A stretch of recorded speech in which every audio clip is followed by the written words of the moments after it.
Good evening, good afternoon, good morning, or whenever you happen to be listening to this. My name is Kyle Naranya. This is the Film Realist Podcast, the TV and film podcast from a complete nobody. That is hopefully for somebody.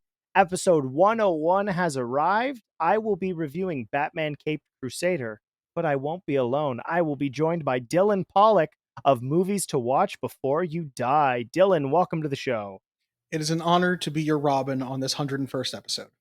There's a lot to talk about with that specifically, but that will have to wait for spoilers.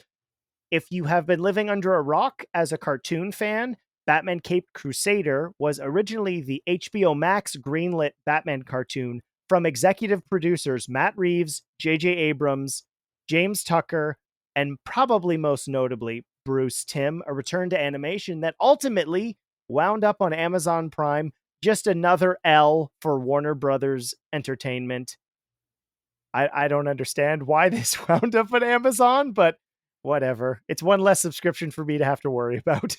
It feels like a big mistake from a brand unity standpoint, which is what we all should be thinking about, brand unity and convergences and things like that that are big for corporations, that both Batman Caped Crusader and Merry Little Batman are on Amazon Prime. Okay.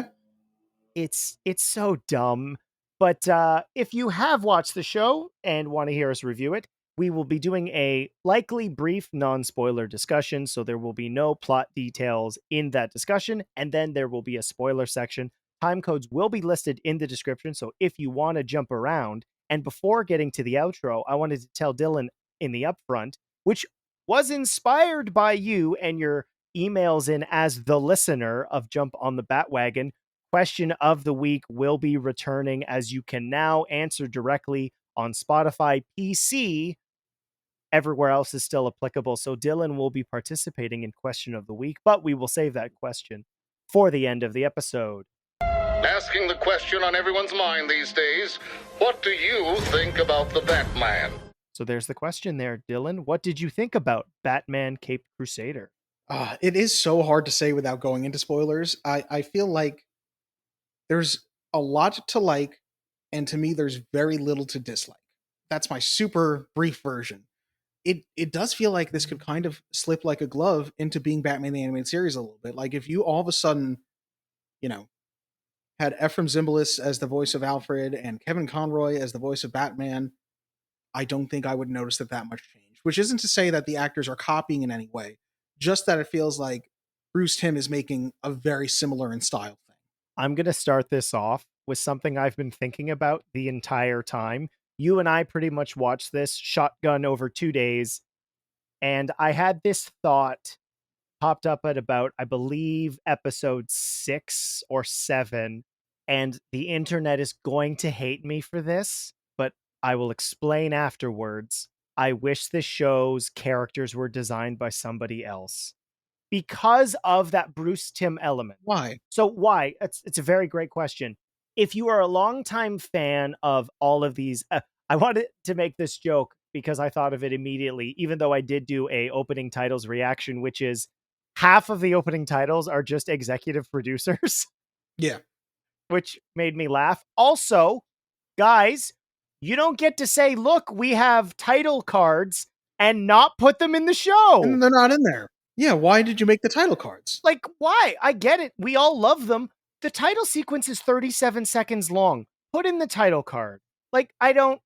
Anyways, so partially because it's twofold. One, you and I are both children of the DCAU and have been accustomed to that design aesthetic to be specifically DCAU related. Also, because Bruce Timm, for the, I believe, 80th anniversary of Batman, of the character, made a short that pretty much is what this show looks like.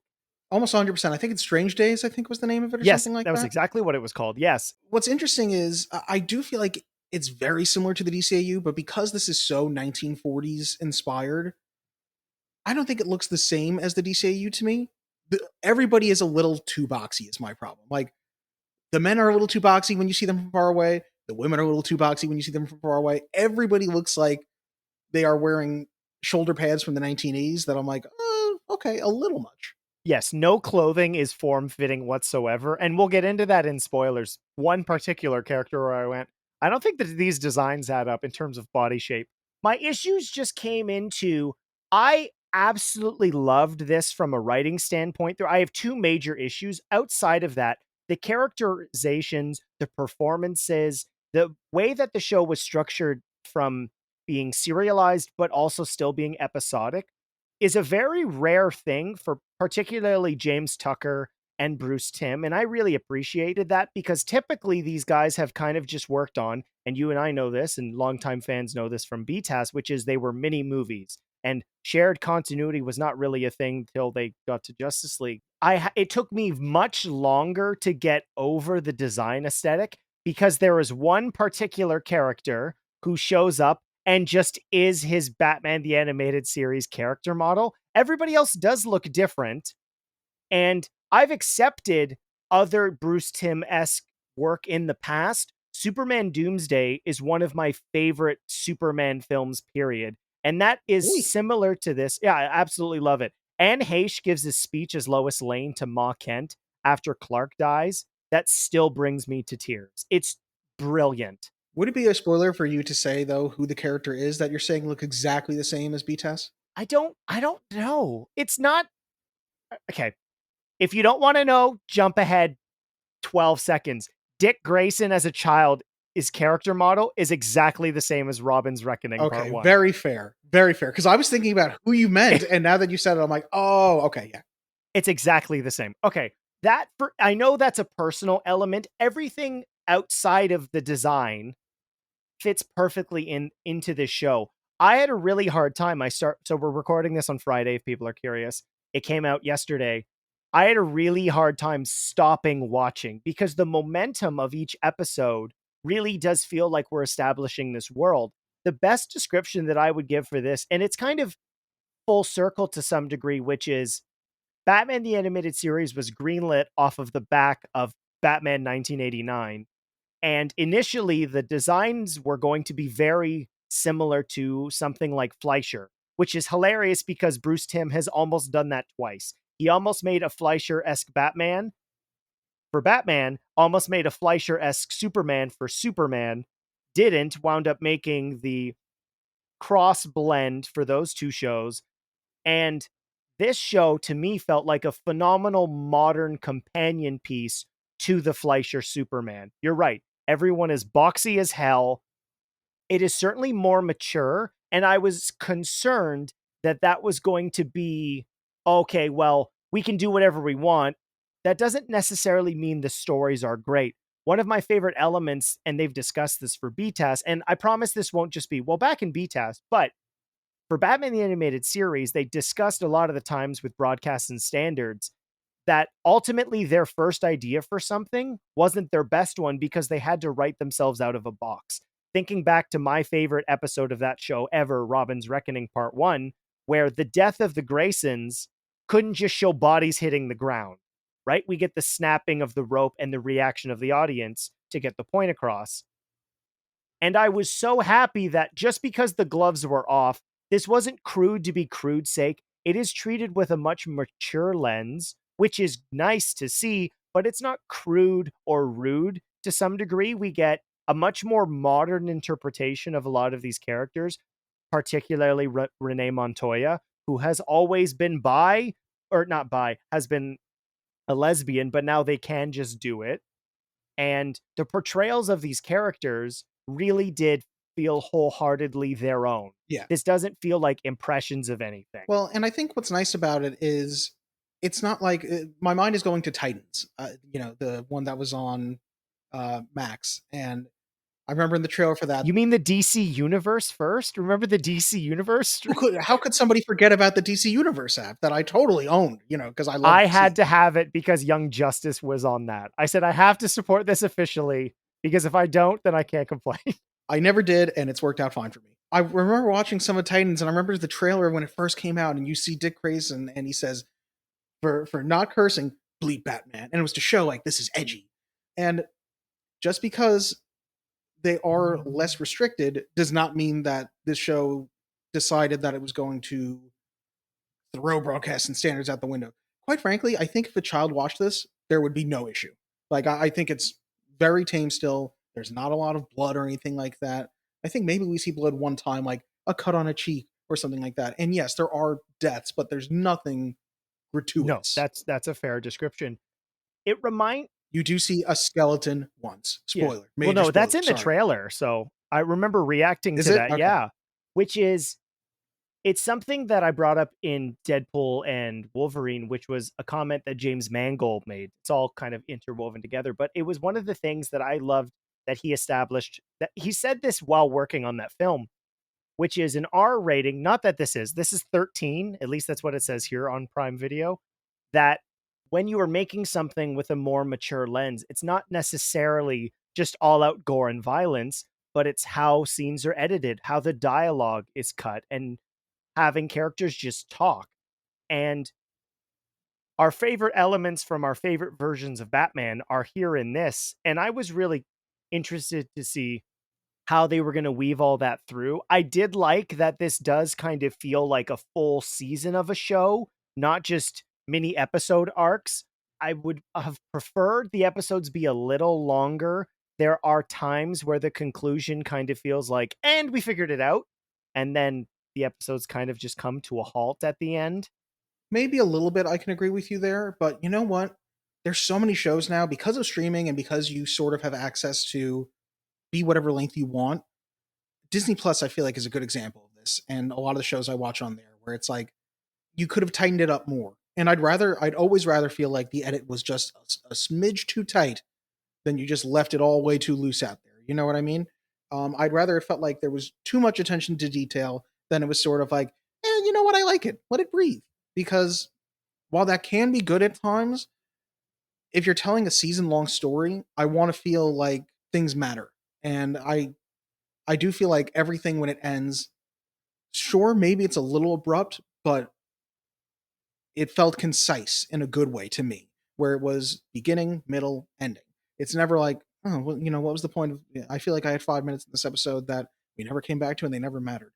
There's nothing in this show that I feel like is not adding to story or characterization in some way, which is all I really want. You know what I mean? Like I look back on what you recorded for your 100th episode, Deadpool and Wolverine, and I had some major issues with that movie in the sense that there's so much that like yeah, it's a comedy, so it has to go for jokes, but there's so much that's not character or characterization or story that didn't land for me that it was a big problem. Um, and I think I really appreciated that the show put it out there and did it in a nice way and left me wanting more rather than being like it was a bit much. You know what I mean? Because by the end of this, I really wanted more. Yeah, that's a really apt description. It's been something I've struggled with in the streaming era, which is it's something Eric Kripke talked about, who was the showrunner or is the showrunner for The Boys, but was the show creator and showrunner for the first 5 seasons of Supernatural, which is a lot of writers who didn't cut their teeth in network TV didn't really know how to write n- moving forward outside of that, which is you needed compelling enough episodes and small enough plot threads to weave together, and that way it was satisfying for somebody watching all the way through. And streaming shows in general either are just telling a 10-hour story at chopped up at terrible points, or it's just a movie as an episode with terrible no 3 act structure. And what I appreciated most out about this, which was I could watch each of these episodes probably completely out of order, not the controversial air date order because they all came out on the same day, but each episode kind of functions on their own, but plot pieces and characters dynamics and how they evolve episode to episode made the whole season feel like such a gratifying experience. And we can maybe talk about it briefly and then we can probably just jump into spoilers, which was each of these characterizations. And so I'm somebody who's a biracial Canadian. My dad's from Hong Kong.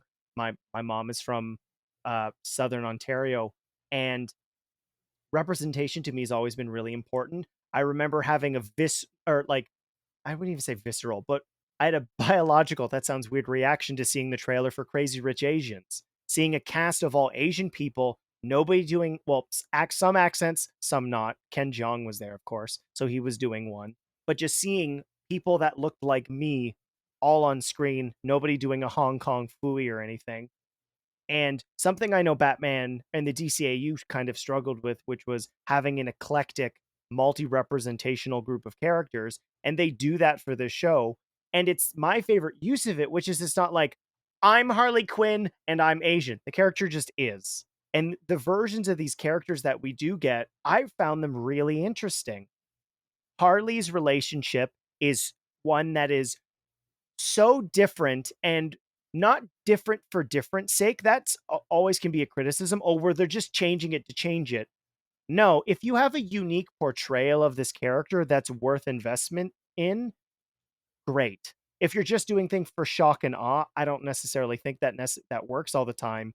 But having these characters' relationships be significantly different than what we've seen before, I felt that to be one of my investment points, which was, how's this going to work? Like, this is wholeheartedly different. We were talking about the Batman before we started recording.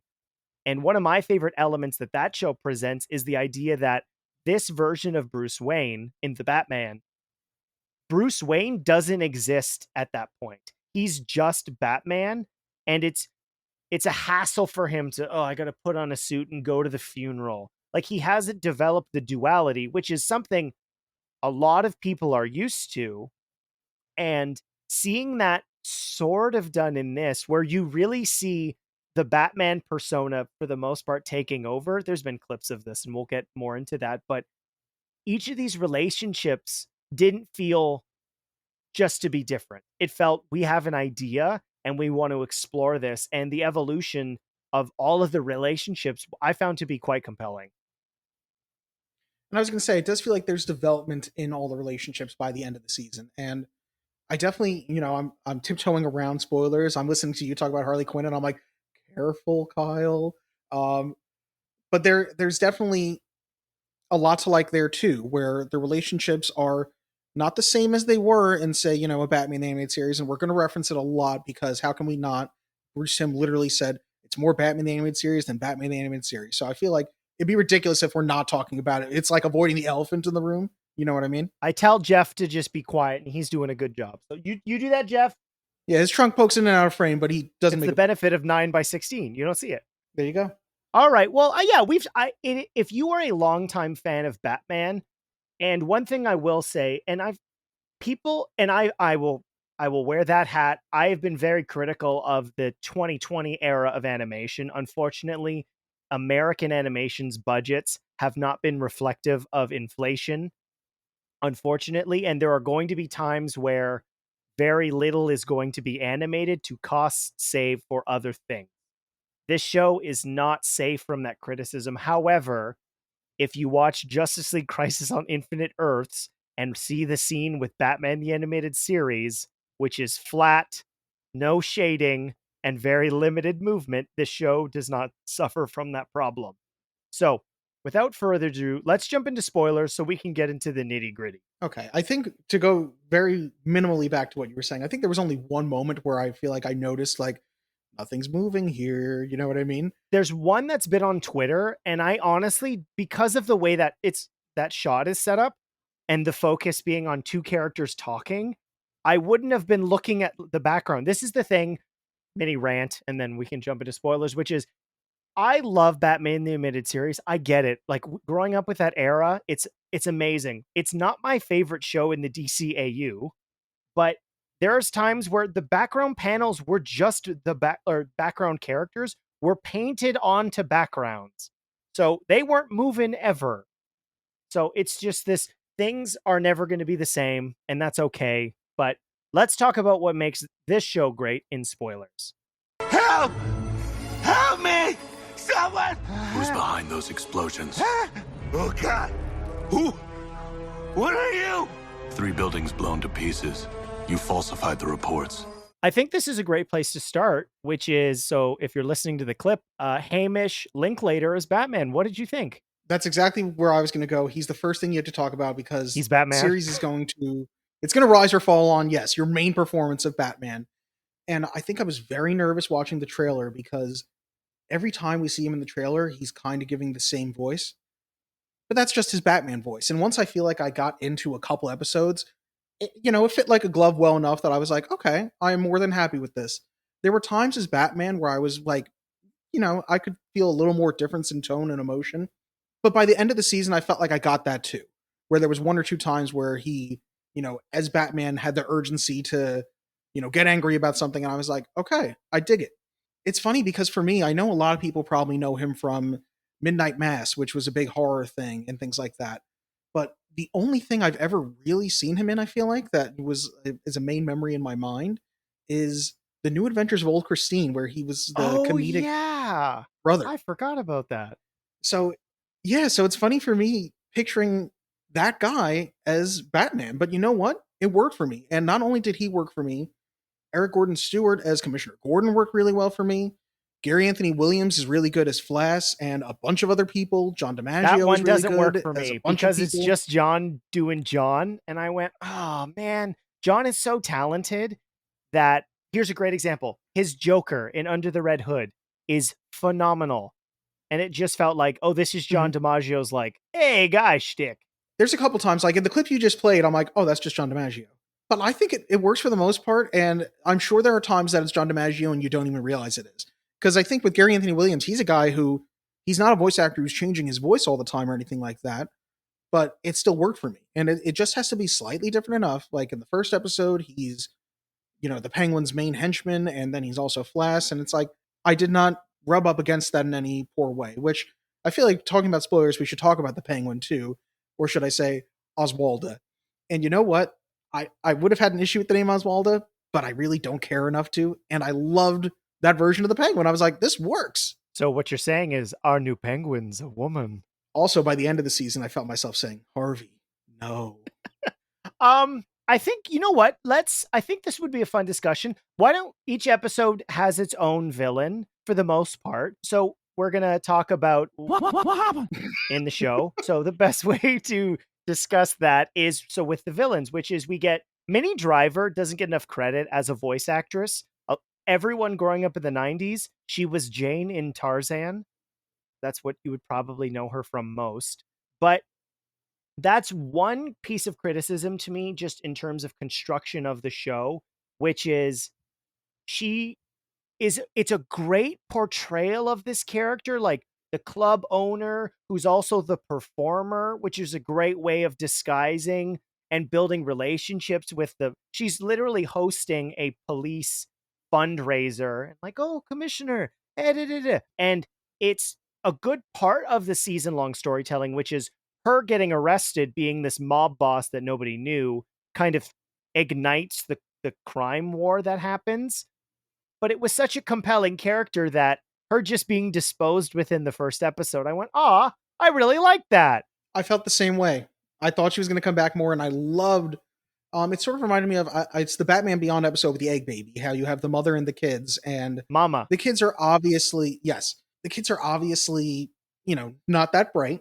And I loved the Penguin's sons, who were obviously not that bright. Who, since we're in full spoiler territory, I can say Rupert Thorne tricks her into killing one of her sons, only to find out her other son is the actual Squealer and have to kill him too. And she's fine with it. And I was like, okay, I'm bought in on this Penguin. Maybe it's, a very obvious move to be like, she just killed somebody very close to her. Isn't that so villainous? And I'm like, yeah, it is. That's the thing about cliches. Sometimes they're cliches because they work. Well, and another thing that I can understand the hesitation to, they have to be different because you're selling a new thing. It's an element that comic book writers have been facing forever, which is changing something. It's like, well, it's not the way I like it, so it's bad. But that's my angry troll voice. And I like the voice for some reason. I want you to do more of the episode of just that voice. What do you mean, Clayface? It makes me lightheaded. Is that the mature Oswalda? Who wants to hear that name? You killed the wrong son. We sound more like we're doing an Adam Sandler impression here now. Yeah, it does a little bit. Yeah. Gatorade's better than water. No, it's not. In terms of maturity, as we discussed in non-spoilers, I love the Clayface episode. Playing with this is where the benefit of the setting being pretty much just the 40s. It's not this retro 40s. It's the 40s outside of a couple things. And how would you do Clayface with this technology? And it's true horror villain, as opposed to a complete full body change into clothes and stuff, and to make it this actor, actually Basil Carlo, not Matt Hagen, who was never the leading man. And what that says about image and what's the word I'm looking for? Vanity in the business of actors and the relationships. And I like how each of the episodes in particular, talking about the season as a whole, gives us little nuggets about who this Bruce Wayne is, kind of as the seasons go along. And him being just somebody who's hiding who he is and pretending to be other people, but then wearing a bandana like he's gonna rob a stagecoach. I just thought that was so cool. And then my favorite episode, probably just in base it, like it felt like reading a comic book, was the Catwoman episode. Just that. You know, it does. It feels like a Catwoman episode that would have been exactly the same in Batman the Animated Series. I didn't mind it. It wasn't my favorite, and I think it's just because I've seen plenty of that. Just to go really quickly back to Clayface, there was a quote that I had seen tweeted out just a couple hours ago, where it was something that was apparently Bruce Timm's pitch to Matt Reeves and J.J. Abrams. I wanted to blend the atmospherics of Universal horror movies and the drama of Warner Bros. Gangster movies and the action of Republic serials, mix it all together with a lot of film noir on top. And that to me, he's totally a universal horror monster. He reminds me very much of Phantom of the Opera a little bit, and he's a little bit of, I don't want to say Frankenstein's monster, but it's Boris Karloff, so my mind goes to that. Oh, it's the Phantom. It is the Yeah. Phantom of the Opera, right? He's hiding his face. Don't look at me. Oh! Yeah, I think I would have liked to have seen how he was molding himself into each person a little bit, but I was fine with the fact that they didn't. And obviously, one of the biggest things people talk about when you talk about the 90s version is Feet of Clay Part 2 and the amazing transformation sequence where I can't be all of them at once, transforming into all the different characters. And you never get that here, but you're kind of fine with it because you realize as it's going on, he's each one of them. You don't need to see him literally shape his face in. Yeah, I think I would like to have seen it once. it would not have had the compelling animation because it would have just been him sitting in a mirror, like quite literally molding himself, right? It's not as incredible as the like Fair point. psychological, I want to be this guy and I'm like in my head.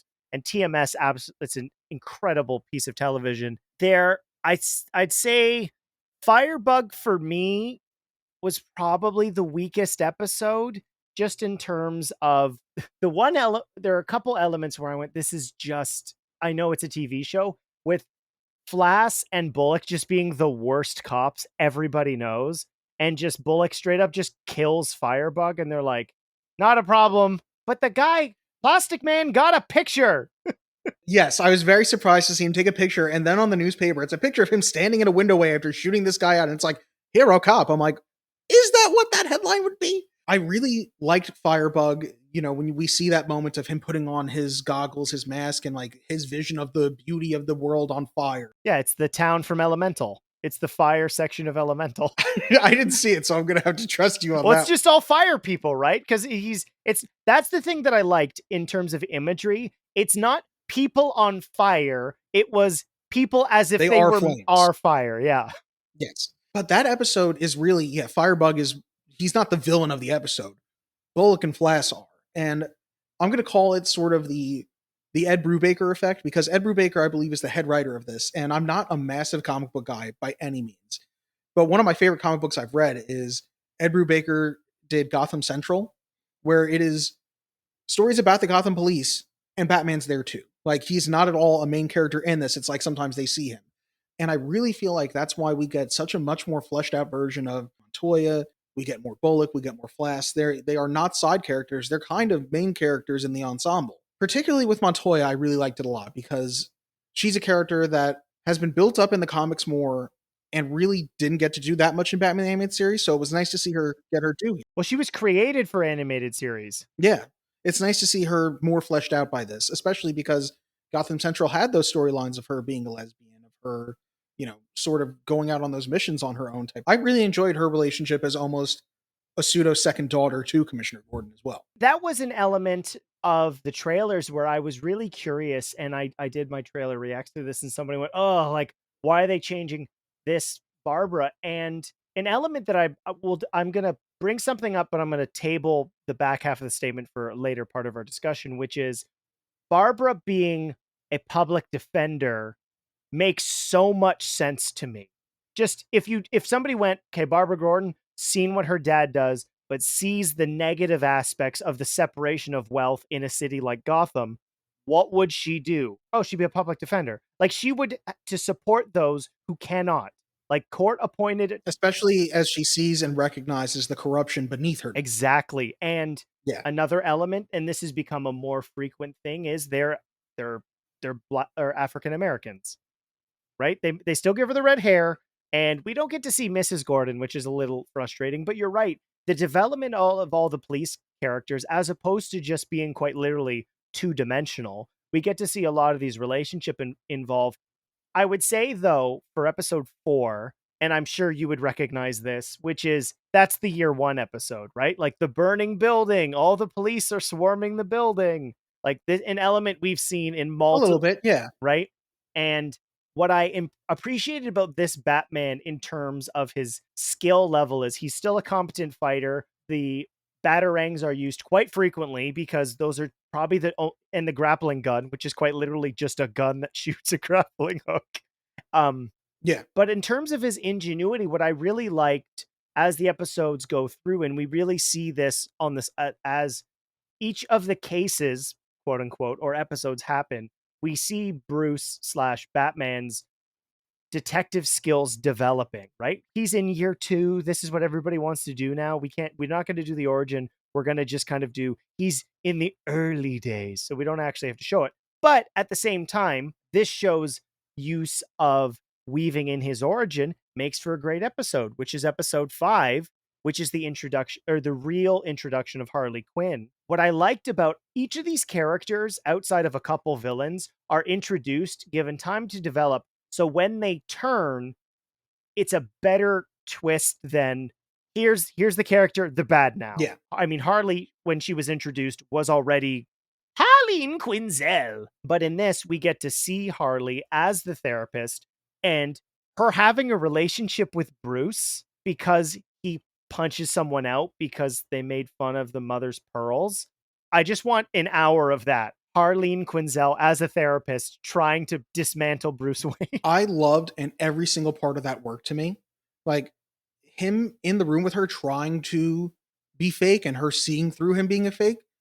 I was loving. So the fact that they do have like their sessions are at an end point and she really wants to push him to stay, knowing now obviously by the end why she wants him to stay. But I enjoyed that exploration of him a little bit. And I think it was great for him to get away from her, obviously, because it would have gotten worse. But I really liked seeing her as the psychologist as she's talking to the people. That to me was very interesting. And I think it's a little bit more fleshed out and it's probably something you're more likely to see in a slightly more mature version because if you're, a littler kid version of this, you don't want to just watch a conversation. We need a bit more punchy. I think that this worked really well and those were some of my favorite scenes. I do just want to mention also, since we were talking about Batman's detective skills, you're definitely right that it develops by the end because it was one of my notes, I think. Episode 3, I want to say, it's the Clayface episode. His detective work is just following Montoya. That's the entirety of his detective work, is watching her be a detective. And maybe that some of that shines off on him, but it was just very funny to me that I remember I just had to note it at one point. I was like, he's just watching her do her job. Oh, yeah. Well, I mean, if you're going to learn from the best. What I liked so much. Okay, so sorry, tangent. We were talking about the character design, and everybody is very boxy, and their clothes, they've never seen a tailor. Harley has got to be like 5 sizes smaller when she's in the Harley Quinn costume. I did notice that too. Like when you were talking about this and you said there's one character who is way different, I'm like, oh, it's Harley. Yeah. And I like the design. It's really cool. I think the playing off the Harlequin design, having it be a yellow and black, and it feels much moodier.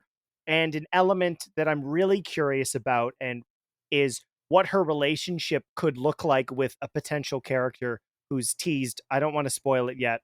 We will discuss it at the end. Yeah, if we're going sort of episode by episode, we'll get there, I feel like. Yeah. One of the through lines in the season and why I like the construction of it as a whole is, I'd say the major long season 1 arc is Harvey running for mayor and Rupert Thorne's rise as like this under crime, as the crime lord of Gotham. So that we get elements of that through each and every episode.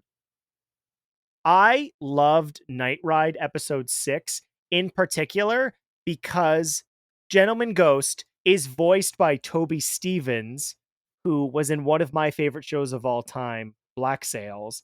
And I didn't know it was him until one particular line where he like yells about Batman being a peasant. And I went, it's Toby Stephens. I know that voice. I think I really enjoyed that episode. And I think there was one moment I loved where obviously Gentleman Jim, I was shocked that it turns out to actually be a ghost. And at first I was kind of put off by it, but I was able to roll with it by the end that it's like, okay, there's a bit of supernatural in here. There's really only 2 episodes that dive into that, but it worked for me because I thought the whole time that the living Craddock was going to turn out to be the ghost, which I guess that's a good job of making me think that, I guess it's a red herring in a good way that they weren't even like really trying to red herring. They were like, you'll think that this is a red herring. I don't know. Well, yeah, it's a return of the Joker. Look at this guy the Yes. whole time. And it's But what I was going to say is there's a great moment with Lucius Fox buying Heritage Hill from the Craddocks, and he's going to turn it into something different. And he says something like, the ghost appears and says, we're going to sell it to rabble like this. And I wrote down, a racist ghost. Like, I kind of love that he turns out to, it makes total he sense. would And by be. by the end, his comeuppance is that he is captured as a spirit in a little test tube and given to a character who's literally a black man named Midnight. And it's like, what's he going to do to him? You don't want to know. And it's like, he's going to kick ass against a racist ghost. Well, and that's an element of the show that I haven't really seen anybody discuss, which is as awesome as the use of the villains is, it's a quite expansive Gotham. Like we get Papa Midnight, well, it's in episode 8, but Killer Croc's, that's got to be him. I mean, they refer to him by name as Waylon, which is Killer Croc's name. Waylon Jones. And so this world is fully fleshed out, which I thought was really great. And it's the irony is Jump on the Batwagons episode that came out today has to do with the supernatural. And I've always enjoyed Batman and spooky stuff. Batman and John Constantine, like those elements just, they make so much sense to me. I really appreciate this because Batman and a ghost, like, they did the Batman versus Dracula. Like, I love those elements. Like, he is a man of the night. Why not fight a ghost? And at the same time, giving us characters we hadn't necessarily seen before, which makes perfect sense for episode 7, which is onomatopoeia, and we get Deadshot for 5 seconds. You just get more of a reference to him. There's a shooter, and they're like, we caught him. It's Floyd Lawton. And you're like, yeah, I know that name. It's Deadshot. I do want to go back to episode 6 for 1 second, just to say Papa Midnight at the end has some drip. We have to discuss. This man is wearing an all tux with the white top hat, and I was like, damn, he is wearing that. I mean, yeah, Papa Midnight played by in live action Jaimon Hansu. So of this, you have to represent if you're going to play that represent that character afterwards. Of course, it was also one of the comedic moments that it actually made me laugh out loud. Was Gentleman Jim Craddock is tearing apart Heritage Hill. He wants them out of his house, and as they're running out, the younger Craddock and Lucius Fox says, "Just so you know, first thing I'm doing is tearing down this house," and the guy just goes, please do, as they run away. And it was like such an aside, but it worked for me. I was like, okay. Well, it reminded me, I don't know if you watched it at all, but he feels like one of those guys that would fit into like The Gentleman, which is the British nobleman who has this land that he can't afford to upkeep. So in that, they sell the land under the ground to produce weed in the film, where it's like, you've got this guy who's got this estate, and he's like, like taxes ruined me, man. Like I can't afford the upkeep here. Which I thought was, and it feels like a representation of probably what was happening in that era. Like the Depression had happened and World War II was, happening, but I don't even think it ever comes up. No, this is set in the 40s, but almost exclusively aesthetically. It's not really, there's no history at the time that's ever mentioned or anything like that. It's really just about why are there no cell phones? You know what I mean? Why isn't he riding a jumbo jet or using a great video camera? And it's like, no, he doesn't have that. He sort of has to be more stripped bare bones than that. That's really all it's about. Yes. We've seen the Batmobile and the Batboat. I was a little disappointed there wasn't a prop propeller Batwing. I'm hoping maybe that comes in season 2. Well, I think I would have been okay with. I was expecting that more than I expected the Bat submarine that we get, which I was like, where are you pulling this one out from? Okay. I think that caught me off guard in the first episode, but it was such a small thing that I got over it. I think when we talk about, we're up to episode 7, and there's something specific I want to mention as, talking about episodic versus serialized. And it's the way that the show is serialized in a small way, where you were saying you could watch the episodes out of order, but there's one moment in this that really works for me because we watch them in order. And in this episode, Onomatopoeia and a whole gang of guys are coming because there's a hit out on Gordon. Commissioner Gordon is, the person they're trying to hide him. They're trying to save him, get him to a safe house. And at the end, fast forward to, spoiler, you have a big fight with one of the cops, Corrigan, Barbara, and one of the hitmen who is trying to kill them. And Corrigan and Barbara subdue this hitman. And then Corrigan, turns out, who we have seen him be a pretty honest stand up cop the entire time, is like, actually, the hit's on you, Barbara, not on Commissioner Gordon, and I'm going to collect. And it genuinely, I was like, oh, way to go, show, because we had Flass and Bullock who are so outright corrupt that it's so glaringly, obviously corrupt. They should say, like, the hello, my name is sticker, and it should just say corrupt. It's absurdly corrupt. Like, they almost don't do anything good. They're just doing things for their own means. And Yeah. so when we get Corrigan, who seems to be a stand-up cop the entire time, who finally turns, it's another one of those things where it's like, it's got you looking over here the whole time, thinking about, these are the bad cops. Corrigan's a good cop. And then you're like, oh, Corrigan's not. I really liked that episode. That twist was really great because I did not see it coming either. But again, Onomatopoeia as a villain, I immediately went, oh, this is a Batman villain. Like, just the design, he's weird, just like finger guns and making noises. And the internet is going to have a field day for this. But Hamish just looking at him being like, pow, and then punching him in the face. Like, the levels of that joke are perfect if you grew up with the Adam West show with all the bang, zoom, zap. I hit my mic, sorry. And then, but the fact that Onomatopoeia is making the like pew, pew, bah, like just making the noises, I was like, yeah, this is a Batman villain. It makes absolutely no sense, but that should stick. I wrote in all caps, I love Batman saying pow and knocking him out. It was awesome. Like, that is perfect. That's so Batman. And it is a callback, but it's one of those things that if you didn't know anything about 60s Batman, it still works because the entire time Onomatopoeia has been doing, blip, blip, blip, ding, ding, ding, and like just his talking in that way. And it works that's how Batman finishes him off. I really like the ending of that episode too. Well, and each of the episodes, like the evolution of this version of Batman, who's really scaled down. Like he has a submarine, which should probably be the most lavish. The cave is like a crime map, a desk, and a microscope. It's pretty bare bones. And I feel like each of the episodes tests him in a different way than the other ones. Like this is the first real episode where he's got to take down multiple people. There's like what, 4 henchmen maybe that work for Oswalda, I feel like. Yeah. And he's not taking down like an army of people. But then as a flip side, so I'm watching this. I've been a Batman fan probably since I could breathe. And to me, what makes this character so precious is there will always be a version for somebody, but you can justify pretty much any existence of Batman. Some are going to be your least favorite, some's going to be your most, but they're all valid. As much as people are going to hate to hear that, that is the case. There's always a moment for me in watching all of this stuff where I went, oh, this is just feeling the core of the character. And I got this from the end of episode 8, which is we see, I'm going to set it up and then we'll discuss and I'll say afterwards. But what I liked about episode 8 is it really feels like the penultimate episode to the season, setting up kind of the conclusion for the rest of it, which is Harvey Dent running for mayor, him coming into grips with Thorne, and then all of this, again, introducing a new villain with Natalia Knight, Midnight, and her sucking the souls or the life force out of children. Yeah, Nocturna, is that what they called her? Yeah, Nocturna. And we see an orphanage of Batman Robins, which is really interesting to me because I know Bruce Timm didn't like Robin. So my question to you is, if you had to pick a Robin for this show, which one would you pick? It's tough to say. I think I'd say none of them because I do still feel like he's still so developmental. Ask me again after season 2. You know what I mean? That's my answer right now because it was nice to have the reference to the Robins, and it was nice to we get a moment in episode 8 where Stephanie saves Batman, and it was like, oh, Carrie. It is Carrie. You're right, not Stephanie. Where Carrie saves Batman, and it was, oh, it's nice to see him. He worked with somebody for just a moment. But what this season is really about is him developing his relationships that he already has with Alfred and with the GCPD. So I don't really feel like there is space for him to, he's not established enough to take on somebody else yet.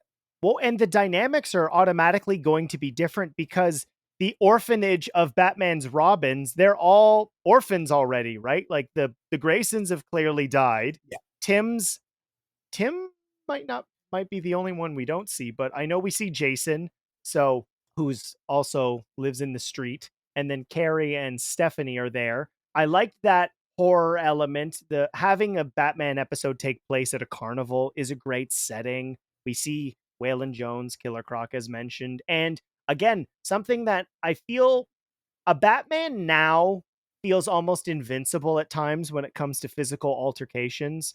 Thinking, even though I absolutely love it, of the 2016 warehouse fight in Batman v Superman, but this Bruce is not the ninja like super trained guy. He's more in that brawler aesthetic, similar to BTAS, where Bruce just gets his ass kicked by a bunch of the circus folk. Well, I think I probably had noted it somewhere that I was like, it's a little bit extreme here because all he does is he's looking for two of the missing children and he thinks he sees them in the Hall of Mirrors. He breaks through one of the mirrors, and all of a sudden, I think I wrote as carnies, but I just wrote, so these carnies didn't listen at all and just badly beat him.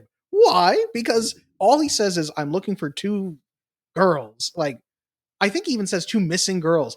And they're like, what are you looking for girls for? And they just pull his coat down like it's a hockey fight so he can't move his arms and beat the crap out of him. Like, I was like, oh my God. And there's a couple times in the show where he's concussed and injured. And this is one of them. And I was like, it's not, Harley Quinn didn't concuss him. It's not the Penguin. It is a bunch of carnies who just were like, you looking for kids? Yep, we're beating this guy up. And they beat him up good. They beat him up real good. They do. You mentioned how Carrie Kelly saves Batman, and this this ending for me solidified Haymitch's Batman, which is she cannot be in the sunlight. We're told she has a disorder that she can, or condition, she cannot be in the sun, and she is being wearing away because of the sunlight. And there are versions of Batman that probably would have been like, that sucks for you, and then they would have melted away. I won't kill you, but I don't have to save you. Exactly. Yep. Great moment. It's still manslaughter. And then Batman looks at her, picks her up, and throws his cape over her and carries her back. And I went, yep, all right. Like if I had a metaphorical Batman stamp, like approved, that would it's in that moment. There's another moment earlier that we skipped over when it's the Firebug episode where I had the same Batman stamp of approval where Commissioner Gordon, or I think it's Commissioner Gordon, it might be another cop, but I'm pretty sure it's him, has the drop on him, and Batman turns around and he's not just going through the building, he's saving two kids out of the building. And he does not at all care about being caught. He's just saying, I got to get these kids out. There's another one in there. And I was like, that's a Batman. Stamp it on there. Yes. That's true. That's fair. I thought in that moment he could use them as a human shield. Like if it's possible. God. We don't know yet. It's 4 episodes in, and I really appreciated that. But as I said, the conclusion of this episode also leads us into the final 2 where, and I was curious how they were going to do this, which is Harvey gets his face burned, and it is comic version where he just gets acid thrown in his face. And I would be remiss without talking about the design aesthetic in the choice to only dye his hair and melt his skin, but not to change the color, might make this one of the most horrifying versions of Two-Face. Yeah, he does look like somebody who's just been horribly disfigured. He is not, it's a comic booky show, but besides the 2 supernatural characters, Nocturna and the Gentleman Ghost, it never gets that outlandish with it. Like, certainly not there. He is certainly just a guy who has been horribly disfigured and then starts to sort of have a split personality. And what I do like about Two-Face is once he is, melted, the melted side is actually the good side. And I really loved Diedrich Bader's performance as Harvey Dent, especially by the end when he does have to switch tone and switch in and out of which version it is more, because I could have closed my eyes and I know exactly which side it's supposed to be in a perfect way. Yeah, it's similar. I wouldn't say this is not to discredit Diedrich Baker. It is a compliment, which is similar to Richard Mole in BTAS, you went, I know who's talking. Yes. And that is an emphasis on his ability as an actor, which I really liked. It was a slight, just because Two-Face is one of the more popular Batman villains, where we really get to flush out the angry or bad Harvey, to quote BTAS in particular. And I think we needed maybe a little more of, like, we know Harvey is sleazy lawyer, but I don't think they gave us enough of, like, oh, this guy could snap at some, like, one scene of him maybe beating somebody up he shouldn't have. Yeah. Maybe. I think I got enough of it, though. I felt it was justified just from those moments in episode 9 and 10 where he's feeling, and we know it's not what's happening, but where people are just coming up and saying hi to him and it's good to see you out. And he internally is telling himself, so they want to come laugh at the freak. You know what I mean? Like, I should have cut his smile off when I had the chance or something like that. And you can just tell that he's unraveling. And I also like the fact that Alfred, it's Bruce who brings him out of his isolation and is like, let's get you out of here. His face is still bandaged up. He's like, listen, let's go have a little bit of fun on the town. I love that Bruce and Harvey are still friends because But he's not doing it as Bruce. That's the thing that I like from this Batman, is he's Batman in that moment, right? yes, It's not because he actually wants even though they are friends, he doesn't want Harvey to feel better. He wants to know what happened. yes. And he slips into the Batman voice at one time part where he's like, don't grow a conscience now, Den. And it works really well. We can see Harvey cracking, I feel like, right there. And that works really well. We already know he's cracking up when he's just at home by himself. And it's just the little push he didn't need. And Alfred kind of tells him, you're messing with a fragile guy right now. But I really did love Dietrich Bader as Two-Face. I thought it worked fabulously. Dietrich has had multiple DC roles in general, and it's a testament to his range. I wholeheartedly agree.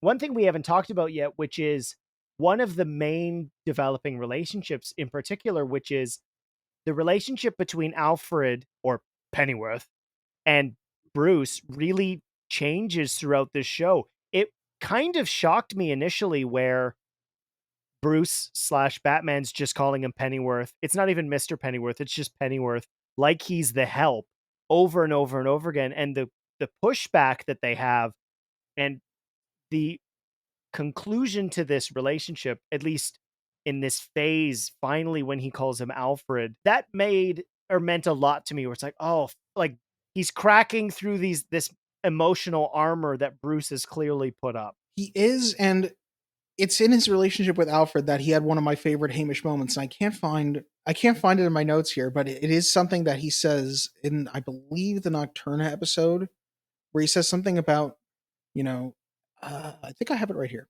The situation's escalating and you're wasting my time, Pennyworth. And he says it's one of the few moments where he goes real heavy on the gravitas, where he like gets angry with him. And I think it works in the sense that I sort of, was iffy on the Alfred relationship through most of the show. And I think it's sort of similar to the Batman, the Robert Pattinson one, where he's realizing how much of an asset Alfred is. You know what I mean? It happens a lot in the Gentleman Ghost episode, him realizing how important Alfred is.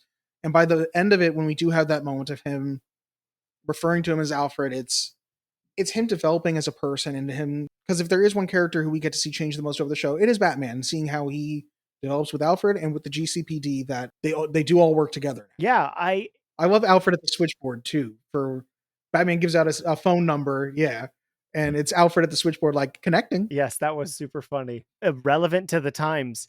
I think it worked. This show did work for me. I'd done my trailer reactions. I was excited for more Batman. He's one of my favorite characters, and I'm really happy that we have a new distinct version that can stand on its own feet. And one thing that I'm really curious for, I'm assuming it's going to be a success because it's Batman, which is this version that we are given of Harley, this confident, gaslighting, mentally manipulative character who's convincing the wealthy to give all their money, and she's brainwashing all these dudes. What's that going to be like with this Joker who's clearly testing out his laughing chemicals, which is on its own terrifying? Because our introduction to the Joker is just a bunch of laughing people. People have laughed themselves to death, yes. Quite literally, yeah. And which is something BTAS did, but the version of this where we always see from this Joker is his brow and eyes, and the momentum of what that's going to mean. We might not ever get a Joker and Harley relationship, which I'm kind of okay with, but my testament to how good the show is, as you said, I can't wait for more. If they had dropped 60 episodes yesterday, I would still be watching right now saying, let's put it off until tomorrow, but I think I can make it through. The Joker tease also, extremely happy with it because I think there's an issue where Joker is kind of becoming Batman's only villain that matters to people sometimes. He has his own movie. We sort of feel a need to highlight him more and more. And I get that he's, people's favorite Batman, but he never should be the only villain. And I love the fact that he's not in the first season at all, besides 10 seconds at the end. And you know what? It made me excited about this version of Joker, who I could even see this version of Joker somehow becoming subservient to Harley rather than the other way around. Harley's the one who is a controller of powerful men. You know what I mean? Mm-hmm. Well, it's a testament to how good the show is that it gives you familiar villains with a new spin, new or freshly adapted villains, and you're not missing Mr. Freeze, Poison Ivy, or the Joker. We do have a reference to Jonathan Crane. Scarecrow is referenced because he did work with Harley.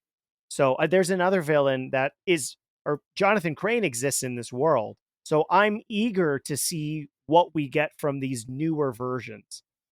We get a lot of things that are Easter eggs, not setups. And I feel like the Crane thing was an Easter egg, not necessarily a setup. Much like the Robins, I feel like that was an Easter egg that, yeah, they all have the names of Robins. But I do not feel by the end of that episode that they were all setting up one of these kids will become, or all of these kids will become Robins at some point. I appreciate that too. I'm okay with it. I kind of feel like we've given our final thoughts. Do you have anything else you wanted to say before we move into outro? My biggest problem with this show, the one thing I hate, is that there's not more for me to watch right now.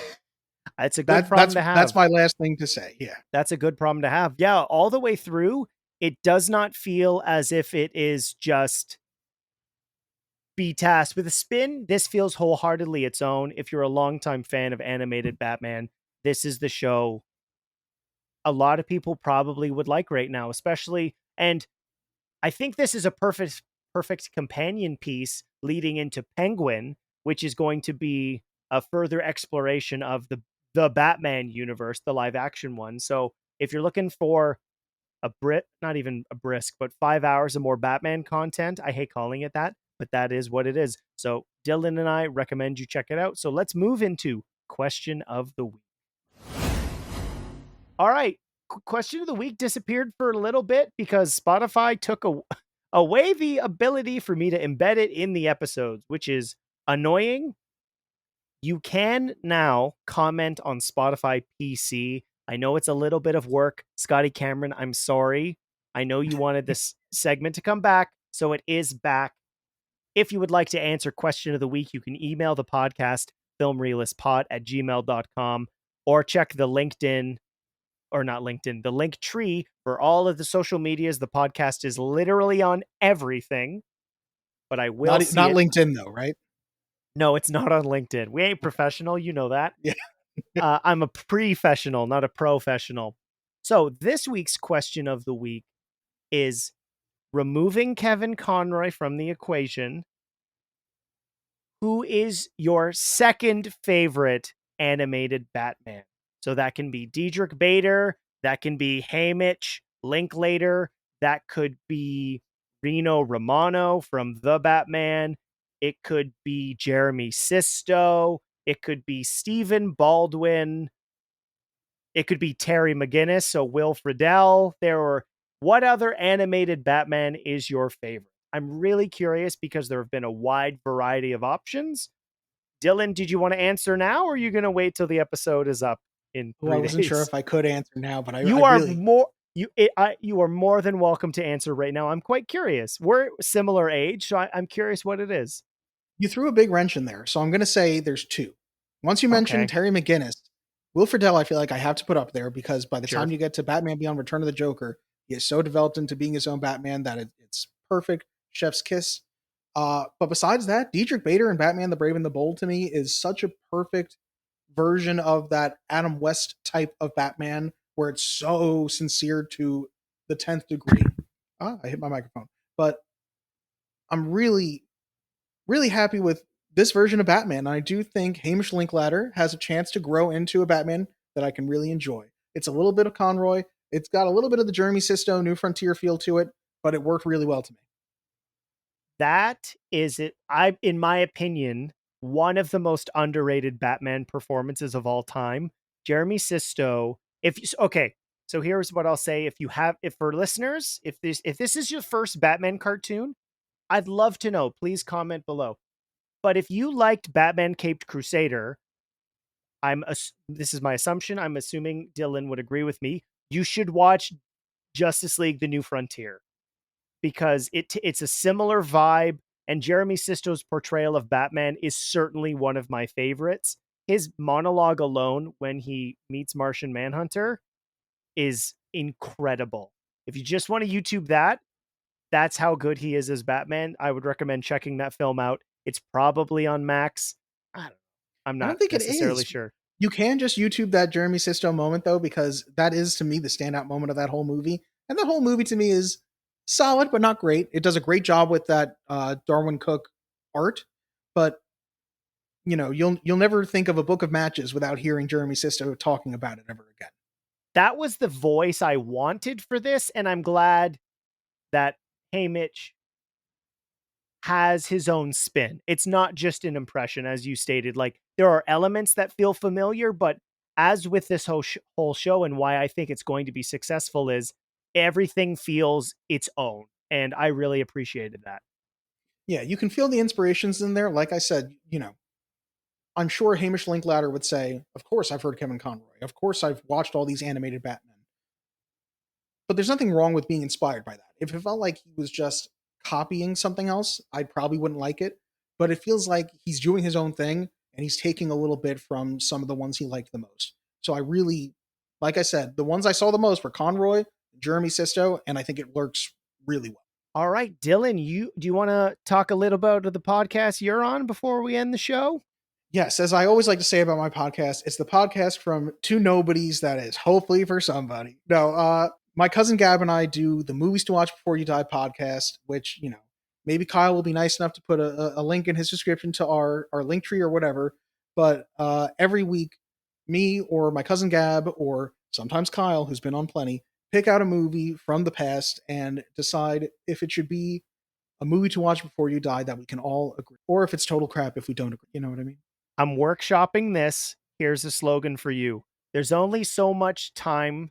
Why not start with these? Ooh, I like that. You can have that for free. TM. All right. TM. Exactly. This has been the Film Realist Podcast. My name is Kyle Naranya. Thank you so much for listening to the show. Over 100 episodes. I'm still kind of in awe.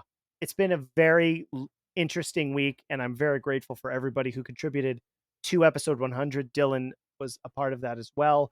If you like the show, please share it with a film-loving friend. Give it a 5-star or any star review on your podcast platform. If you would like to know what is coming up next, you can follow any of the social medias. If you're listening to this, I will tell you.